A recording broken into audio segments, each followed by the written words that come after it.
क्या आपको भारत के संविधान पे भरोसा है? No, it's not like this. Bharat का संविधान was like when britisher were here, तो उन्होंने एक संविधान बनाया था और हार्डली बहुत कम चेंजेस हुए हैं 1947 के बाद उसमें। तो भारत का संविधान आज भी सेडिशन जैसे लॉज उसके उसमें हैं। सो ये मेरी बात नहीं है कि मुझे उस पर भरोसा है। भारत का संविधान तो ये भी नहीं कहता कि सिख एक सेपरेट रिलीजन है। हालांकि गुरबाणी सेज इट, ना हम हिंदू ना मुसलमान, they are like so many contradictions. Gurbani Sikhi prohibit like idol worshipping, जो बेसिक कोर है हिंदुज़म का। इस्लाम के उल्ट भी हमारे साथ बहुत सी मतलब धारणाएं हैं सिक्की में जो इस्लाम में नहीं है। सो हमारा रिलीजन टोटली इंडिपेंडेंट है, उसके किसी भी साथ लेना देना नहीं है। लेकिन फिर भी उसको आर्टिकल 125B में ये लिखते हैं कि सिख जो है वो शाखा है, like a branch of larger tree, that tree is called Hinduism और सनातन। सो हमें ये बात से भी प्रॉब्लम है। किसी जगह मैंने पढ़ा आपका कोड के आपका ये कहना है कि मैं इंडियन अपने आप को इंडियन नहीं मानता। इंडियन आइडेंटिटी एक ना ब्रिटिशर्स की तरफ से दी हुई एक अम्ब्रेला टर्म है इंडियन।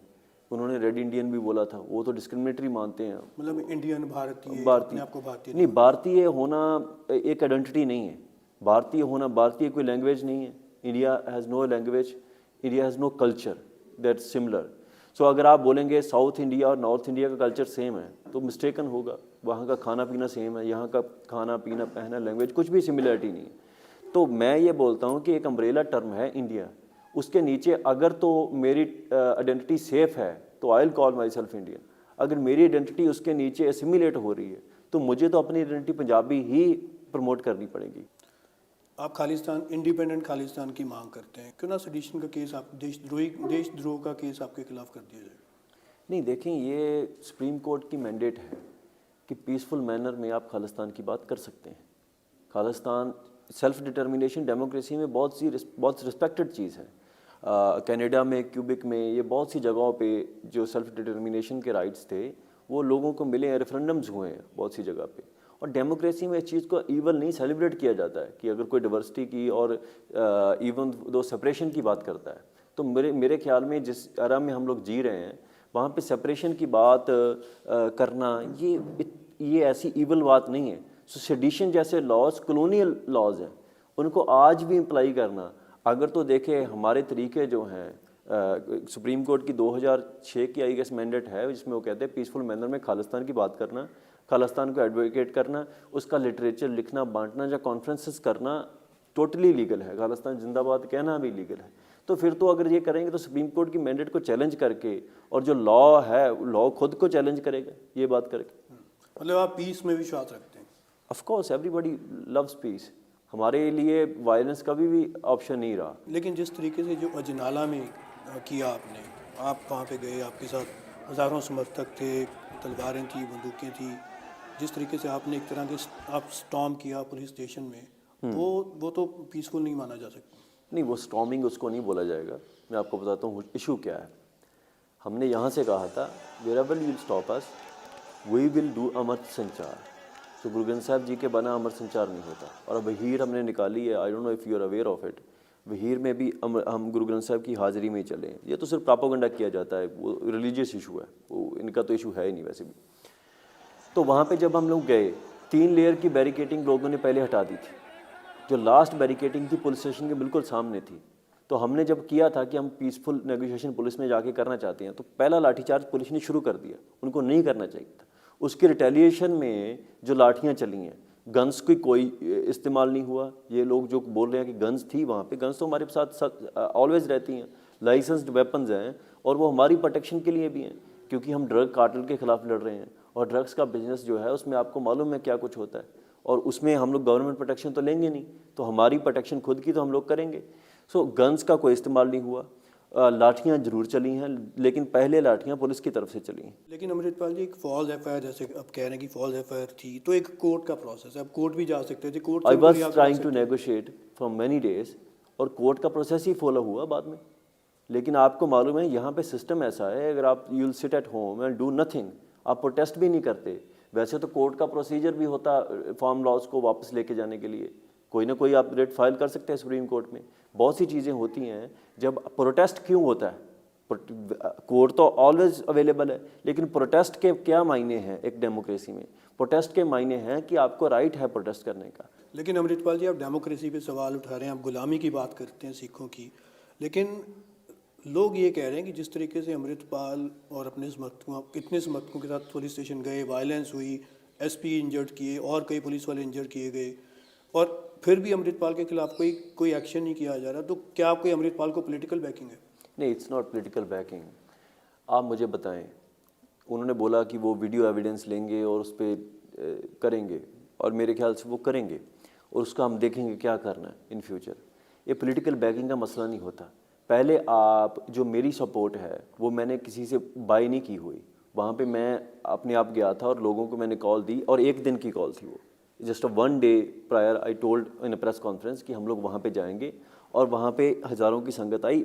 बावजूद इसके इन्होंने सबको रोक दिया आने से, तो जितनी संगत आई वो 10-20% थी, बाकी रास्ते में रोक दी। सो आप बताएं, जो पब्लिक ओपिनियन होती है वो पॉलिटिकल बैकिंग ही होती है एक किस्म की। क्या पॉलिटिकल रिकोर्स इसके लिए पॉसिबल नहीं है कि आप इलेक्शन या इस तरह की चीज़ पॉलिटिक्स में इलेक्टोरल आके, प्रोसेस जो है इंडिया का, क्या आपको इंडियन गवर्नमेंट, पंजाब गवर्नमेंट, इन पे भरोसा नहीं? मैं नहीं, हमें नहीं भरोसा है। अगर होता, क्या मानते हैं आप? मैं आपको बताता हूँ, इलेक्टोरल प्रोसेस इंडिया का जो है वो बहुत ज़्यादा ऐसी हालात में चला गया है, यहाँ पे ये एक फिक्स स्ट्रक्चर है। इधर you compromise if you want to go inside this structure, और if you want to even have a success in this structure, you have to compromise on many thing. तो जब एक स्ट्रक्चर बहुत ज़्यादा dismantle हो जाता है, जब उसकी एक्चुअल में कोई पावर नहीं रहती, पंजाब में जो सीएम है इज़ पावरलेस, सेंटर की इतनी इन्वॉल्वमेंट है पंजाब में, he is not able to make any law, any authority. Punjab का पानी है, उस पर कोई फैसला नहीं कर सकता। पंजाब के लिंग्विस्टिक राइट्स है, उस पर वो कोई फैसला करने के पोजीशन में नहीं होता। अगर वो करते हैं तो उनको चैलेंज किया जाता है। सो जब पावर इतनी सेंट्रलाइज्ड होती है, तब ये कहना कि मैं पंजाब में इलेक्टेड बॉडी में जाके इलेक्शन में जाऊं और ये करूं, वो फेलियर होता है बहुत बड़ा। आपने कहा कि सेंट्रलाइजेशन बहुत ज़्यादा है, तो पंजाब में नई सरकार है, नई पार्टी, आम आदमी पार्टी पहली बार चुन के आई, लोगों का बड़ा मैसिव मैंडेट मिला, गवर्नमेंट सरकार क्यों नहीं कुछ करती फिर उसको लेकर? आपको बताता हूँ, गवर्नमेंट को मैंडेट मिला, उसके बाद इन्होंने एक सीट छोड़ी थी भगवंत मान की, दे लॉस्ट इट, और lost it to Khalistani MP. So आप देखें पंजाब में पॉलिटिकल सिचुएशन क्या है। जो पार्टी इतने बड़े मैंडेट से आती है, इसका मतलब ये नहीं कि लोगों ने इनको सपोर्ट किया, इसका मतलब ये था कि और सारी पॉलिटिकल जो पार्टीज थी दे डिस्क्वालीफाइड हो चुकी थी, वो रेलेवेंट नहीं रही, they were not relevant any more. So उनकी इररेलेवेंसी जो थी, इनको स्पेस दे गई।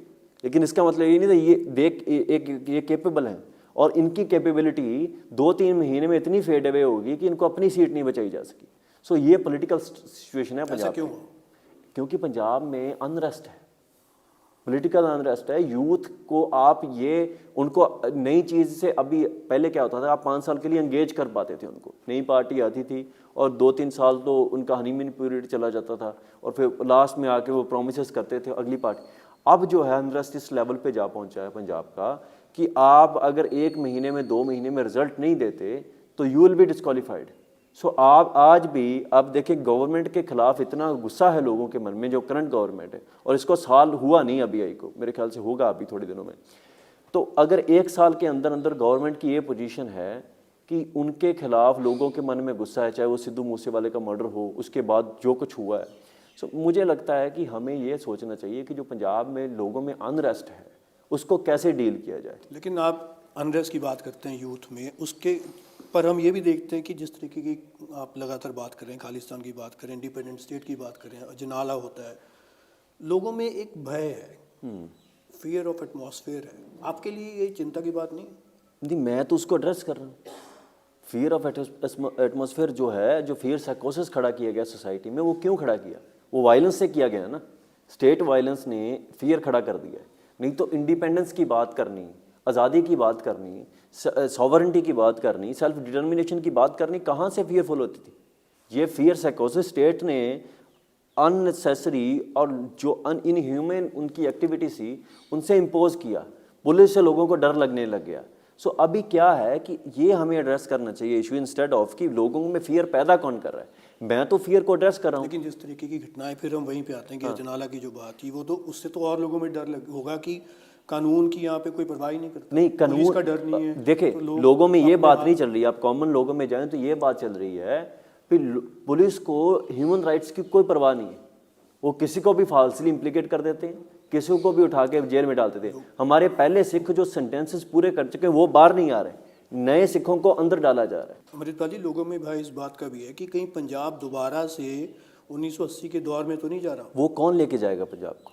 मैंने पहले भी कहा, जो एस्टेब्लिशमेंट के लिए लड़ रही पार्टी होती है, कोई भी ऑर्गेनाइजेशन होती है, कोई भी ग्रुप होता है, वो कभी भी ये रास्ता नहीं चूज़ करना चाहता। उन्हें पता है कि एस्टेब्लिशमेंट के पास बहुत पावर होती है इस रास्ते पे, तो वो कौन लेके जाएगा उस रास्ते पे? अगर ये फॉल्स एफ आई, हम इस अजनाला इंसिडेंट को कर देते हैं, फॉल्स FIR हुई, मैंने पहले दिन भी मैं वहाँ पे जा सकता था। हमने 7 दिन इंतज़ार किया, नेगोशिएशन चली, प्रेस कॉन्फ्रेंस में हमने अपने एविडेंसेस पेश किए कि ये देखें ये एविडेंसेस है, वो एविडेंसेस वहाँ के भी भेजे, और जो चीज़ें वहाँ पे जाके हुई वो पहले भी हो सकती थी। इसका मतलब क्या था? इसका मतलब ये है कि वो सीरियस ही नहीं है कि सिखों के सप्रेशन की तरफ बातें करने को उनसे करवा लें। सेंटर भी बोलता है हम सिखों के बहुत बड़े आलाई हैं, हमने सिखों, कांग्रेस ने ये किया था, हम ये करने के इरादे से नहीं। तो अभी बंदी सिंहों के लिए कितने मोर्चे लगे हुए हैं? ये तो एक मोर्चा है। मोहाली में मोर्चा लगाओ, उस दिन वहाँ पे वायलेंस हुई थी, जब चंडीगढ़ में जाने के लिए उन्होंने ट्राई किया, वहाँ पे वायलेंस हुई। मोहाली में, जीरा में मोर्चा अभी उठाया गया शराब लिक्वर फैक्ट्री का, बहबल बरगाड़ी में मोर्चा लगा हुआ है, और इतने मोर्चे पंजाब में रोज़ लगते हैं। उनको मैं तो नहीं लगा रहा हूँ। सो एक अनरेस्ट है जो सिम्टम्स की तरह अलग अलग जगह पे पॉप अप होती रहती है, उसको डील करना चाहिए ऑन द रूट लेवल। और रूट कॉजेज़ क्या हैं? उसके रूट कॉजेज़ हैं जो गवर्नमेंट की पॉलिसीज़ हैं, सिखों की तरफ डिस्क्रिमिनेटिंग पॉलिसीज़ हैं, उनको अगर वो नहीं चेंज करते तो ये इवेंचुअली कहाँ पे जाएगा, ये किसी का कंट्रोल में नहीं है।